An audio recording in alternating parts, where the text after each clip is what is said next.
Hello everyone, आज हम पढ़ने वाले हैं क्लास 9th की साइंस का चैप्टर नंबर 2 जिसका नाम है is matter around us pure. तो इस चैप्टर के कुछ पार्ट्स को आपके सिलेबस से हटा दिया गया है, जिसकी वजह से ये चैप्टर काफ़ी छोटा हो गया है और आज हम इस चैप्टर को काफ़ी शॉर्ट टाइम में बेस्ट पॉसिबल एनिमेशन के थ्रू कंप्लीट करेंगे। तो चलिए स्टार्ट करते हैं। तो सबसे पहले आप लोगों से एक क्वेश्चन है कि कोई चीज़ प्योर है या इम्प्योर है, ये हम कैसे पता लगाते हैं। जैसे कि घी, दूध, स्पाइसेस, इन सब पर प्योर का टैग लगा रहता है। जैसा कि आपने कई बार इनके एड्स वगैरह में देखा होगा कि शुद्ध घी, प्योर मिल्क। तो यहाँ पर प्योर का मतलब है बिना मिलावट, मतलब कि उसमें किसी भी प्रकार की कोई मिलावट नहीं है। तो हमारे लिए तो ये चीज़ें प्योर हो जाती हैं। लेकिन जो साइंटिस्ट्स होते हैं वो कुछ अलग तरीके से सोचते हैं। उनके लिए ये जो सारी चीज़ें जो हमारे लिए प्योर होती हैं वो उनके लिए डिफरेंट सब्सटेंस के मिक्सचर होती हैं। फॉर एग्जांपल अगर हम बात करें मिल्क की यानी दूध की, तो हमारे लिए प्योर मिल्क वो मिल्क होता है जिसमें बाहरी सब्सटेंस की मिलावट ना हो। लेकिन साइंटिस्ट्स के अकॉर्डिंग मिल्क जो है वो मिक्सचर होता है वाटर, फैट और प्रोटीन का। कहने का मतलब ये है कि साइंटिस्ट्स के अकॉर्डिंग मिल्क एक प्योर सब्सटेंस नहीं होता। तो अगर ये सब्सटेंस भी साइंटिस्ट के अकॉर्डिंग प्योर नहीं है तो साइंटिस्ट कैसे किसी सब्सटेंस को प्योर सब्सटेंस मानते हैं। तो साइंटिस्ट के अकॉर्डिंग प्योर सब्सटेंस वही है जो कि एक सिंगल टाइप के पार्टिकल से मिलकर बना हो, या फिर उसमें और भी कोई पार्टिकल्स हो तो वो हमेशा फिक्स कंपोजिशन में हो। जैसे कि जो वाटर होता है उसका फॉर्मूला होता है H2O। तो वाटर के अंदर ये जो हाइड्रोजन और ऑक्सीजन का कंपोजिशन है वो हमेशा फिक्स होता है। इसलिए जो साइंटिस्ट हैं उन्होंने मैटर को दो सब्सटेंस में डिवाइड किया है, जो कि है प्योर सब्सटेंस और इम्प्योर सब्सटेंस, जिनमें प्योर सब्सटेंस को आगे फर्दर दो टाइप्स में डिवाइड किया गया है, जो कि है एलिमेंट्स और कंपाउंड्स। और जो इम्प्योर सब्सटेंस होते हैं उन्हें बेसिकली मिक्सचर कहा जाता है, जिन्हें हमें अब अच्छे से समझना है। तो हम शुरुआत करते हैं मिक्सचर से। तो mixture are constituted by more than one kind of pure form of matter, मतलब कि मिक्सचर्स जो हैं वो एक से ज़्यादा प्योर फॉर्म ऑफ मैटर से मिलकर फॉर्म होते हैं। इसे आप ऐसे समझिए कि मान लो कि सोडियम क्लोराइड जो कि होता है नमक, उसे जब हम पानी में मिक्स करते हैं तो एक मिक्सचर तैयार हो जाता है। और अगर हम चाहें तो इस मिक्सचर को इवोपोरेशन की प्रोसेस से अलग अलग कर सकते हैं। और इसी के साथ सोडियम क्लोराइड जो कि एक प्योर सब्सटेंस होता है, उसे हम फिजिकल प्रोसेस से उसके केमिकल कॉन्स्टिट्यूएंट्स में ब्रेक नहीं कर सकते। तो यहाँ से हमें मिक्सचर और प्योर सब्सटेंस के बीच में एक डिफरेंस का पता चलता है, जो कि ये है कि मिक्सचर और प्योर सब्सटेंस भले ही मैटर की दो फॉर्म से मिलकर फॉर्म हो सकती हैं, लेकिन मिक्सचर को फिजिकल प्रोसेस से वापस उनके केमिकल कॉन्स्टिट्यूएंट में ब्रेक किया जा सकता है। लेकिन जो प्योर सब्सटेंस होते हैं उन्हें फिजिकल प्रोसेस से उनके केमिकल कॉन्स्टिट्यूएंट में ब्रेक नहीं किया जा सकता। ऐसे ही जो शुगर होती है वो एक टाइप के प्योर मैटर से मिलकर बनी होती है और इसका कंपोजिशन हमेशा सेम होता है। ग्लूकोज शुगर का ही एक फॉर्म होता है जिसका कंपोजिशन होता है C6H12O6 और इस कंपोजिशन को किसी भी फिजिकल प्रोसेस से अलग नहीं किया जा सकता। ऐसे ही जो सॉफ्ट ड्रिंक्स होती हैं जिन्हें हम पीते हैं, या जो सॉइल होती है, वो एक सिंगल प्योर सब्सटेंस नहीं होती, वो मिक्सचर्स होते हैं, क्योंकि ये अलग अलग टाइप के पार्टिकल से मिलकर बने होते हैं। आगे हमें देखना है टाइप्स ऑफ मिक्सचर्स को। तो जो मिक्सचर्स होते हैं वो बेसिकली दो टाइप्स के होते हैं, जो कि है होमोजीनियस मिक्सचर और हेट्रोजीनियस मिक्सचर, जिन्हें अब हमें समझना है। तो पहले हम समझते हैं होमोजीनियस मिक्सचर को। तो ये ऐसे मिक्सचर्स होते हैं जिनमें दो या दो से ज़्यादा कंपोनेंट्स यूनिफॉर्मली मिक्स होते हैं। यूनिफॉर्मली का मतलब होता है कि होमोजीनियस मिक्सचर में कंपोनेंट इस तरह से मिक्स होते हैं कि दूर से देखने पर हम उन्हें पहचान नहीं पाते हैं। फॉर एग्जाम्पल जो नींबू की शिकंजी होती है वो मेनली चार चीज़ों से मिलकर बनी होती है, जो कि है वाटर, शुगर, सॉल्ट और नींबू का रस। तो जब ये एक दूसरे में मिक्स हो जाती है तब एक होमोजीनियस मिक्सचर फॉर्म होता है। और जब ये मिक्सचर फॉर्म हो जाता है तो इनके सब्सटेंस जो कि मिक्स हुए हैं उन्हें हम फिर से एक दूसरे से अलग नहीं कर सकते, क्योंकि होमोजीनियस मिक्सचर के अंदर सब्सटेंस एक दूसरे में काफ़ी अच्छी तरह से मिक्स हो जाते हैं। तो यहाँ से तो एक और कन्फ्यूजन हमारे लिए पैदा हो गई कि ये प्रॉपर्टी तो प्योर सब्सटेंस की होती है कि उनको उसके कॉन्स्टिट्यूएंट में फिजिकल प्रोसेस से ब्रेक नहीं किया जा सकता। तो इसमें डिफरेंस ये होता है कि प्योर सब्सटेंस का कंपोजिशन हमेशा फिक्स होता है और होमोजीनियस मिक्सचर्स का कंपोजिशन ऐसे कोई फिक्स नहीं होता। फॉर एग्जांपल जब हम नींबू पानी बनाते हैं तो अगर हम शुगर को 2 स्पून की जगह 3 स्पून डाल दें, या फिर पानी 1 गिलास की जगह 1.5 गिलास डाल दें, तब भी वो नींबू पानी ही बनेगा। कंपोजिशन डिफरेंट होने से ऐसा नहीं होगा कि यहाँ पर नींबू पानी की जगह पर कुछ और फॉर्म हो जाएगा। वहीं पर प्योर सब्सटेंस में ऐसा नहीं होता। अगर यहाँ पर कंपोजिशन में कोई भी डिफरेंस आता है तो वो पूरा सब्सटेंस ही चेंज हो जाता है। इसके बाद हमें देखना है दूसरे टाइप के मिक्सचर को, जो कि है हेट्रोजीनियस मिक्सचर। तो ये वो मिक्सचर होते हैं जिनके जो कंपोनेंट्स होते हैं वो एक दूसरे में कम्प्लीटली डिसॉल्व नहीं होते और इनका जो कंपोजिशन होता है वो यूनिफॉर्म नहीं होता, और इन मिक्सचर्स को हम फिजिकल प्रोसेस से सेपरेट कर सकते हैं। For example mixture of sand and water. तो रेत और वाटर का जो मिक्सचर होता है उसमें रेत जो है वो कुछ टाइम बाद नीचे सेटल हो जाती है, और ये जो हेट्रोजीनियस मिक्सचर होते हैं उनकी बाउंड्रीज का जो सेपरेशन होता है वो विजिबल होता है, यानी कि हम हेट्रोजीनियस मिक्सचर के कंपोनेंट्स को फिजिकल प्रोसेस से सेपरेट कर सकते हैं। इसके बाद हम देखते हैं कुछ डिफरेंसेस को होमोजीनियस और हेट्रोजीनियस मिक्सचर्स में। तो पहला है homogeneous mixtures have a uniform composition through out. मतलब होमोजीनियस मिक्सचर में कंपोनेंट्स का जो कंपोजिशन होता है वो यूनिफॉर्म होता है, और हेट्रोजीनियस मिक्सचर का कंपोजिशन नॉन यूनिफॉर्म होता है। इसके बाद जो होमोजीनियस मिक्सचर्स के जो कंपोनेंट होते हैं हम उन्हें अपनी आंखों से नहीं देख पाते, वहीं पर जो हेट्रोजीनियस मिक्सचर्स के कंपोनेंट्स होते हैं वो हमें विजिबल होते हैं अपनी आंखों से।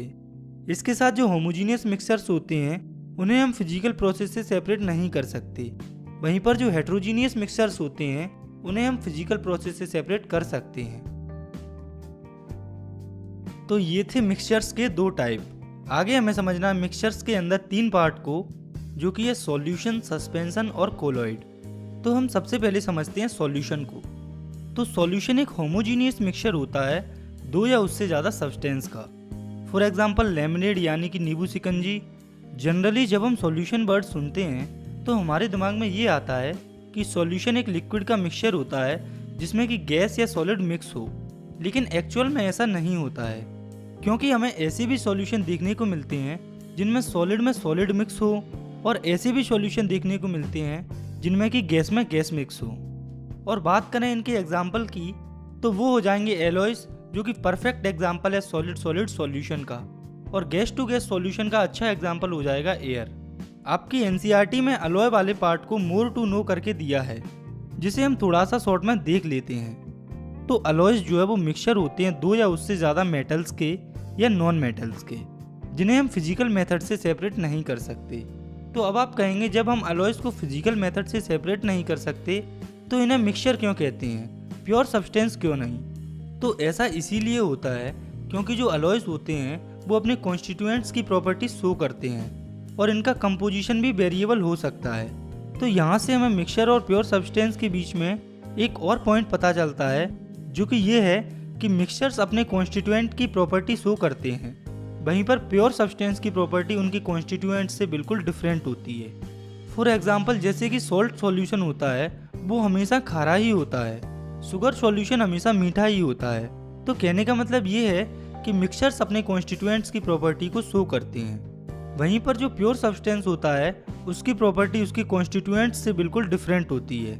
For example H2O water. तो वाटर एक प्योर सब्सटेंस होता है जो कि हाइड्रोजन और ऑक्सीजन से मिलकर बना होता है, और इसकी प्रॉपर्टीज इसके कॉन्स्टिट्यूएंट की प्रॉपर्टी से बिल्कुल डिफरेंट होती हैं। इसके बाद हम आगे समझते हैं सॉल्यूशन को। तो जो सॉल्यूशन होता है उसमें सॉल्यूट और सॉल्वेंट प्रेजेंट होते हैं एज अ कंपोनेंट्स, और जो कंपोनेंट लार्जर क्वांटिटी में प्रेजेंट होता है या फिर जो कंपोनेंट दूसरे कंपोनेंट को डिसॉल्व करता है उसे सॉल्वेंट कहते हैं। वहीं पर जो कंपोनेंट डिसॉल्व होता है या कम क्वांटिटी में प्रेजेंट होता है उसे सॉल्यूट कहा जाता है। और बात करें इनके एग्जांपल्स की तो वो हो जाएंगे sugar solution, salt solution, soda water solution etcetera.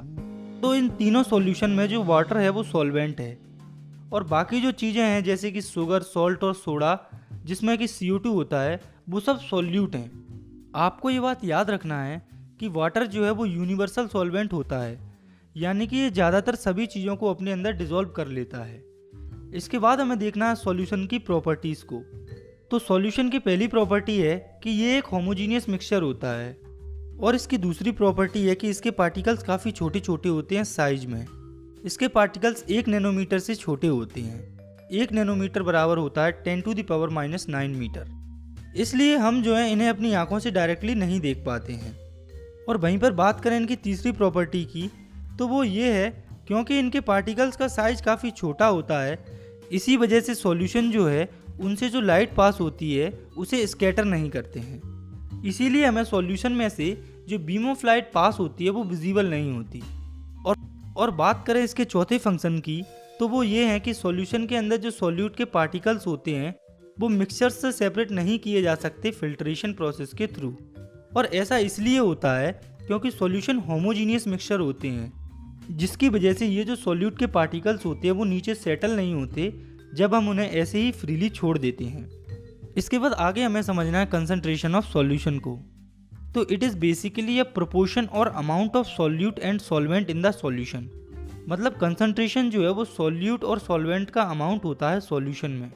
तो सॉल्यूशन के अंदर सॉल्वेंट हमेशा ज़्यादा प्रोपोर्शन में होता है, इसीलिए हम यहाँ पर सॉल्यूट पर थोड़ा ज़्यादा ध्यान देंगे। तो सॉल्यूशन के अंदर सॉल्यूट के अमाउंट के बेसिस पर जो सॉल्यूशन है वो डाइल्यूट हो सकता है या कंसंट्रेटेड हो सकता है। तो डाइल्यूट सॉल्यूशन वो सॉल्यूशन होता है जिसके अंदर सॉल्यूट की जो मात्रा होती है या सॉल्यूट का जो कंसंट्रेशन होता है वो काफ़ी कम होता है। वहीं पर कंसंट्रेटेड सॉल्यूशन वो सॉल्यूशन होता है जिसमें सॉल्यूट की काफ़ी ज़्यादा मात्रा या कंसंट्रेशन होती है। जैसे आप मान लो 2 सॉल्ट सॉल्यूशन है, एक सॉल्यूशन में 100 ml वाटर में 2 ग्राम सॉल्ट मिक्स है और दूसरे सॉल्यूशन में 100 ml वाटर में 10 ग्राम सॉल्ट मिक्स है।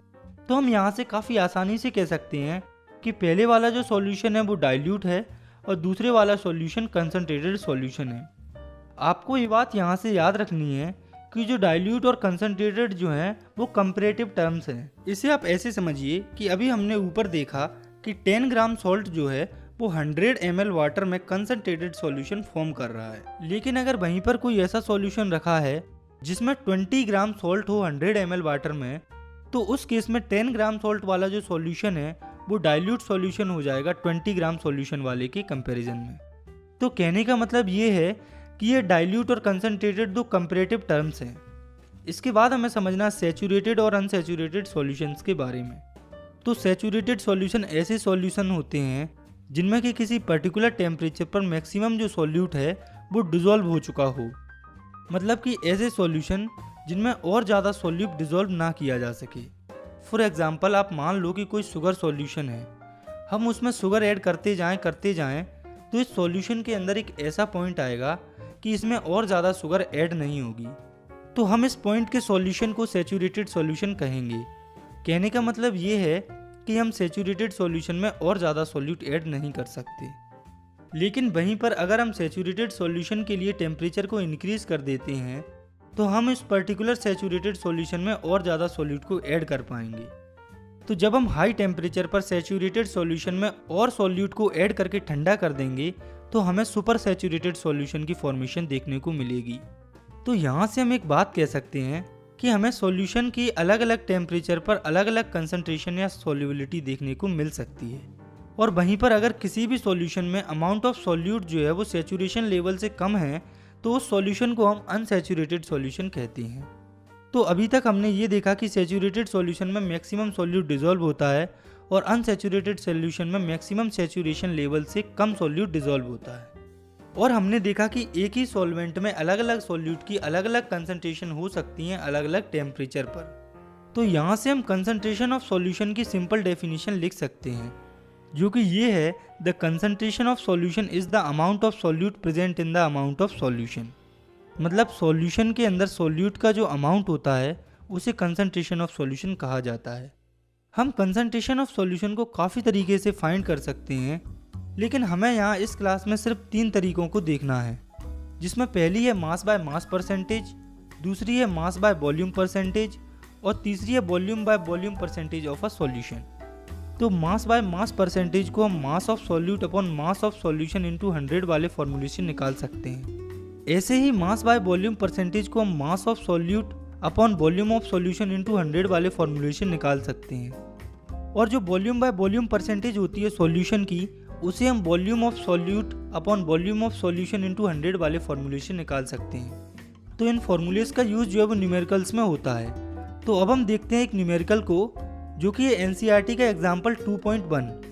तो इस क्वेश्चन में एक सॉल्यूशन है जिसमें 40 ग्राम सॉल्ट है 320 ग्राम वाटर के अंदर। तो हमें इसमें कंसंट्रेशन पता करनी है मास बाय मास परसेंटेज की। तो पहले हमें जो गिवन है वो हम लिख लेते हैं। तो इस सॉल्यूशन में सॉल्यूट है सॉल्ट और सॉल्वेंट है वाटर। तो हमें मास ऑफ सॉल्यूट दिया है 40 ग्राम और मास ऑफ सॉल्वेंट दिया है 320 ग्राम। तो अगर हम सॉल्यूट और सॉल्वेंट को ऐड कर दें तो हमें पूरे सॉल्यूशन का मास पता चल जाएगा, क्योंकि आखिर में सॉल्यूशन सॉल्यूट और सॉल्वेंट से ही मिलकर तो बना है। तो यहाँ से सॉल्यूशन का मास आ जाएगा 40 + 20 = 360 ग्राम। तो अब हम मास बाय मास परसेंटेज का फॉर्मूला लगाकर आसानी से उसे निकाल लेंगे।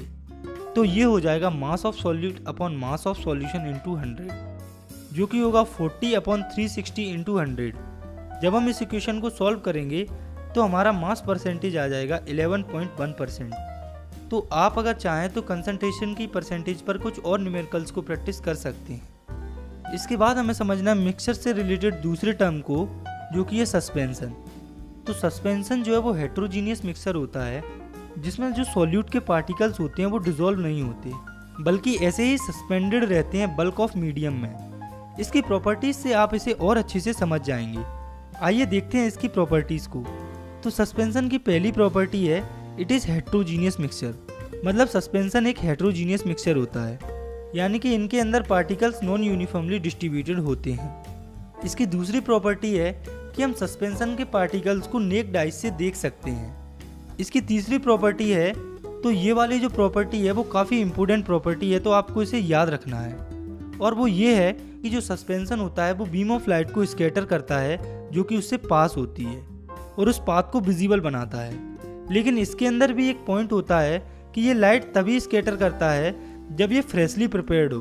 कुछ टाइम बाद ये लाइट को स्कैटर नहीं करता, यानी कि जब ये ताज़ा होता है, फ्रेशली प्रिपेयर्ड होता है, तब वो लाइट को स्कैटर करता है। उसके बाद में कुछ टाइम बाद ये लाइट को स्कैटर करना बंद कर देता है। और बात करें इसकी चौथी प्रॉपर्टी की, तो वो ये है कि जो सस्पेंशन होता है अगर हम उसको अनडिस्ट्रीब्यूटेड छोड़ देते हैं तो उसमें सॉल्यूट के जो पार्टिकल्स होते हैं वो नीचे सेटल डाउन हो जाते हैं और हम जो है उन्हें चाहें तो फिल्ट्रेशन की प्रोसेस से सेपरेट कर सकते हैं। इसलिए तो सिर्फ फ्रेशली प्रिपेयर्ड सस्पेंशन ही लाइट को स्कैटर करता है, क्योंकि बाद में जो सॉल्यूट के पार्टिकल्स होते हैं उसके अंदर वो नीचे सेटल डाउन हो जाते हैं, जिससे कि लाइट की स्कैटरिंग नहीं होती।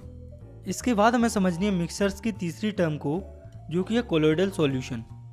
तो कोलोइडल सॉल्यूशन वो सॉल्यूशन होते हैं जिनके पार्टिकल्स का साइज ट्रू सॉल्यूशन से बड़ा होता है और सस्पेंशन से छोटा होता है। मतलब इनका साइज बीच का होता है। इनका साइज सस्पेंशन से छोटा होने के कारण ये मिक्सचर्स होमोजीनियस दिखता है, लेकिन ये सॉल्यूशन एक्चुअल में हेट्रोजीनियस होता है। और इनके पार्टिकल्स का स्मॉल साइज होने की वजह से कोलोइडल सॉल्यूशन के पार्टिकल्स को हम नेक्ड आइज से नहीं देख पाते। लेकिन ये जो सॉल्यूशन होते हैं वो लाइट को काफ़ी अच्छे से स्कैटर करते हैं। तो इन तीनों मिक्सचर्स में सिर्फ कोलोइडल सॉल्यूशन एक ऐसा सॉल्यूशन होता है जो कि लाइट को अच्छे से स्कैटर करता है। तो आप देखिए, जो ट्रू सॉल्यूशन होते हैं वो बिल्कुल लाइट को स्कैटर नहीं करते, वहीं पर जो सस्पेंशन होते हैं वो तभी लाइट को स्कैटर करते हैं जब वो फ्रेशली प्रिपेयर्ड हों। लेकिन जो कोलोइडल सॉल्यूशन होते हैं वो हमेशा ही लाइट को स्कैटर करते हैं। और ये जो लाइट के स्कैटर होने की प्रोसेस होती है इसे टिंडल इफेक्ट भी कहा जाता है। और ये जो टिंडल इफेक्ट होता है वो हमें देखने को मिलता है जब एक रूम में लाइट की बीम एंटर करती है एक छोटे से होल से। तो ये जो छोटे से होल से हमें टिंडल इफेक्ट इसलिए देखने को मिलता है क्योंकि एयर में डस्ट और स्मोक के पार्टिकल्स प्रेजेंट होते हैं। आपने देखा भी होगा कि हमें एयर और डस्ट पार्टिकल्स लाइट की वजह से ही कई बार देखने को मिलते हैं। तो ये सब टिंडल इफेक्ट के कारण होता है। इसको और अच्छे से समझने के लिए आप नज़र डालिए इस डायग्राम पर। इसमें दो सॉल्यूशन रखे हुए हैं, जिसमें एक है कॉपर सल्फेट सॉल्यूशन जो कि एक ट्रू सॉल्यूशन है, दूसरा है वाटर और मिल्क का मिक्सचर जो कि एक कोलोइडल सॉल्यूशन है। तो जब एक टॉर्च से इन दोनों सॉल्यूशंस पर लाइट को डाला जाता है तो जो ट्रू सॉल्यूशन है यानी कि कॉपर सल्फेट सॉल्यूशन वो लाइट को स्कैटर नहीं करता और टिंडल इफेक्ट शो नहीं करता। लेकिन जो कोलोइडल सॉल्यूशन है उसमें से जो लाइट है वो पास होती हुई दिखती है और लाइट स्कैटर होती है और हमें टिंडल इफेक्ट देखने को मिलता है। इसके बाद आगे हमें समझना है कॉलोइड्स की प्रॉपर्टीज़ को। तो जो कॉलोइड्स होते हैं वो हेट्रोजीनियस मिक्सचर होते हैं। इनकी दूसरी प्रॉपर्टी है कॉलोइड के पार्टिकल्स का साइज काफ़ी छोटा होता है, इसलिए हम इन्हें अपनी आंखों से नहीं देख पाते। और भले ही इनका साइज छोटा होता है लेकिन इनका साइज इतना भी छोटा नहीं होता कि ये लाइट के पार्टिकल्स को स्कैटर ना कर सकें। कहने का मतलब ये है कि कॉलोइड्स के पार्टिकल्स लाइट को स्कैटर करते हैं और टिंडल इफेक्ट शो करते हैं। और बात करें इसकी अगली प्रॉपर्टी की, तो वो ये है कि कॉलॉइड्स के पार्टिकल सेटल डाउन नहीं होते जब हम इन्हें अनडिस्टर्ब्ड छोड़ देते हैं। मतलब कि कॉलॉइड्स जो है वो काफ़ी स्टेबल होते हैं। और इसी के साथ कॉलॉइड्स के जो पार्टिकल्स होते हैं उन्हें हम फिल्ट्रेशन की प्रोसेस से सेपरेट नहीं कर सकते, लेकिन इनके पार्टिकल्स को सेपरेट करने के लिए एक स्पेशल टेक्निक होती है सेंट्रीफ्यूगेशन की। कॉलॉइड सॉल्यूशन के बारे में एक और इम्पोर्टेंट चीज़ है जो आपको समझनी है, और वो ये है कि कॉलॉइड सॉल्यूशन के दो कंपोनेंट होते हैं, डिस्पर्स्ड फेज और डिस्पर्स्ड मीडियम। तो जो सॉल्यूट लाइक कंपोनेंट होते हैं या डिस्पर्स्ड पार्टिकल्स होते हैं कॉलॉइड में, वो डिस्पर्स्ड फेज फॉर्म करते हैं। मतलब डिस्पर्स्ड फेज जो है वो कम क्वांटिटी में होती है, जैसे कि सॉल्यूट होता है सॉल्यूशन के अंदर। और जो कंपोनेंट जिसमें कि डिस्पर्स्ड फेज घुली होती है उसे डिस्पर्जन मीडियम कहा जाता है। आपको यहाँ पर बस इतना याद रखना है, जिस तरह ट्रू सॉल्यूशन में सॉल्यूट और सॉल्वेंट होते हैं, उसी तरह से कॉलॉइड्स में डिस्पर्स्ड फेज और डिस्पर्जन मीडियम होते हैं, जहाँ पर डिस्पर्स्ड फेज सॉल्यूट होता है एक तरह से और डिस्पर्जन मीडियम सॉल्वेंट होता है। इसके बाद हमें एक टेबल दी हुई है जो कि है NCERT टेबल 2.1, जिसमें कॉलॉइड्स के कुछ एग्जाम्पल दिए हुए हैं उनके डिस्पर्स्ड फेज और डिस्पर्जन मीडियम के साथ। इसे आपको पढ़ लेना है। आगे हमें समझना हमारे अगले टॉपिक को, जो कि है फिजिकल चेंज और केमिकल चेंज। तो पिछले चैप्टर में हमने पढ़ा था मैटर की फिजिकल प्रॉपर्टीज़ के बारे में, जिन्हें कि हम डायरेक्टली देख पाते हैं, जो कि है colour, hardness, rigidity, fluidity, density, melting point, boiling point etcetera.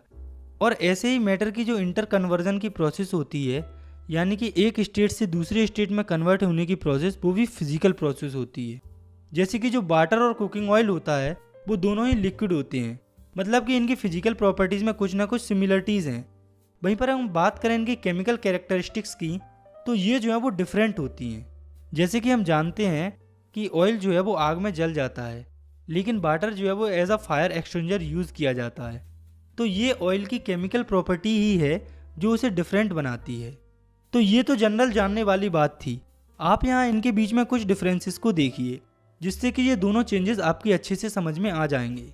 तो इनके डिफरेंसेस का पहला पॉइंट है physical changes related to physical properties and chemical changes related to chemical properties. मतलब कि जो फिजिकल चेंज होते हैं वो फिजिकल प्रॉपर्टीज़ की वजह से होते हैं, और जो केमिकल चेंज होते हैं वो केमिकल प्रॉपर्टीज़ की वजह से होते हैं। इनके डिफरेंस का दूसरा पॉइंट है फिजिकल चेंजेस आर रिवर्सिबल। मतलब कि एक बार फिजिकल चेंज हो जाए फिर भी मैटर दोबारा उसी कंडीशन में रिवर्स हो सकता है। वहीं पर जो केमिकल चेंजेस हैं वो इरिवर्सिबल होते हैं, मतलब कि एक बार ये चेंज हो जाएं तो ये दोबारा रिवर्स नहीं होते। फॉर एग्जांपल बर्निंग, तो जब हम किसी चीज़ को जला देते हैं तो उसकी केमिकल कंपोजिशन चेंज हो जाती है, जो कि रिवर्स नहीं हो सकती। इसके बाद अगला पॉइंट है कि फिजिकल चेंजेस को फिजिकल रिएक्शन कहा जाता है और केमिकल चेंज को केमिकल रिएक्शन कहा जाता है। केमिकल रिएक्शंस के बारे में हम क्लास 10th में पढ़ेंगे, उन्हें हमें यहाँ नहीं पढ़ना है। यहाँ हमें बस फिजिकल चेंज और केमिकल चेंज के बारे में बस इतना ही जानना है। आगे हम देखते हैं इस चैप्टर के लास्ट टॉपिक को, जो कि है टाइप्स ऑफ प्योर सब्सटेंस। तो केमिकल कंपोजिशन के बेसिस पर प्योर सब्सटेंस को दो टाइप्स में क्लासीफाई किया गया है, जो कि है एलिमेंट्स और कंपाउंड्स। तो पहले हम समझते हैं एलिमेंट्स को।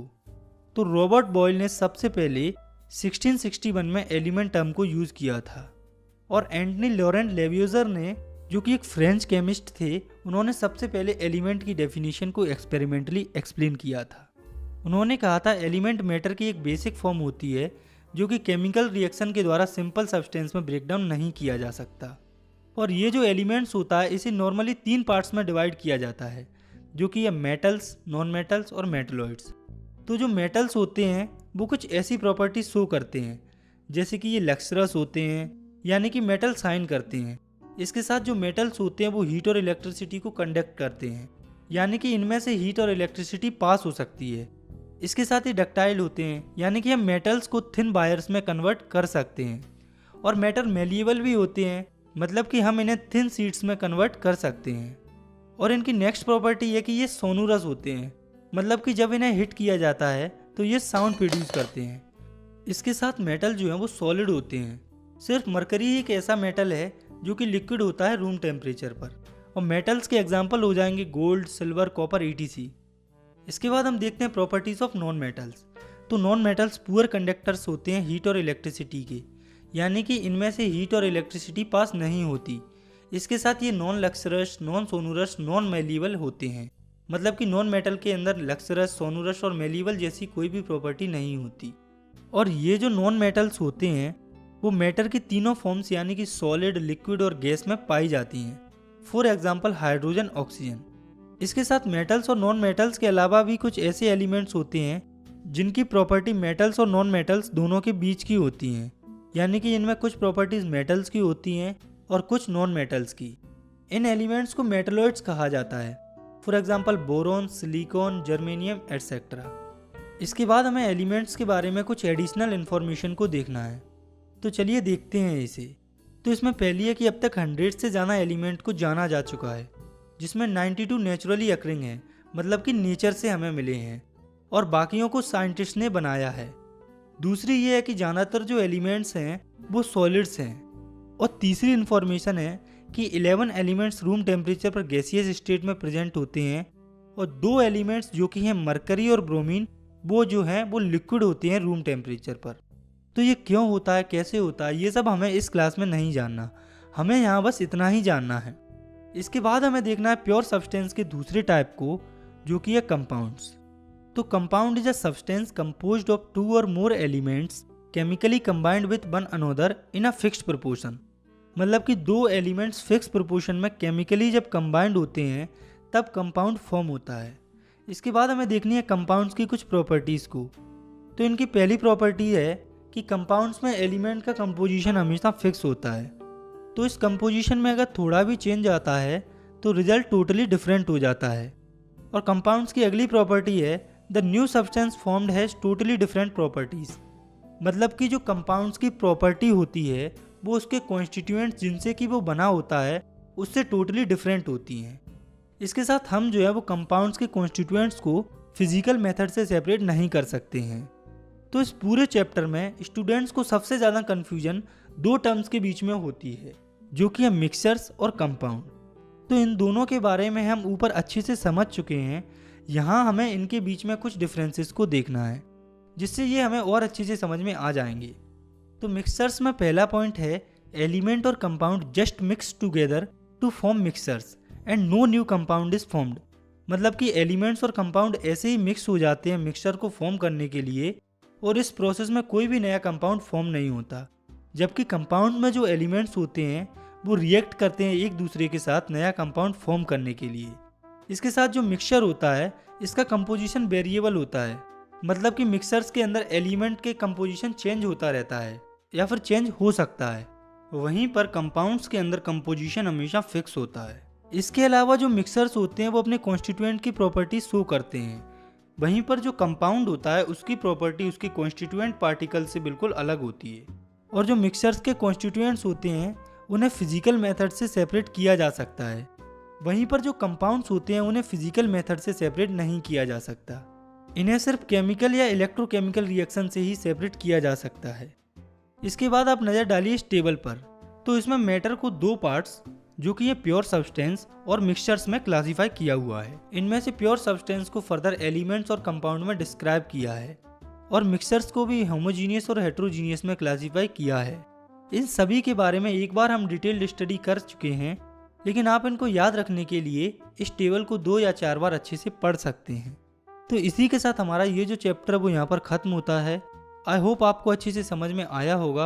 अगर ये वीडियो पसंद आई है तो आप इसे लाइक कर सकते हैं, और चाहें तो आप इस चैनल को भी सब्सक्राइब कर सकते हैं। तब तक के लिए thanks for watching, take care.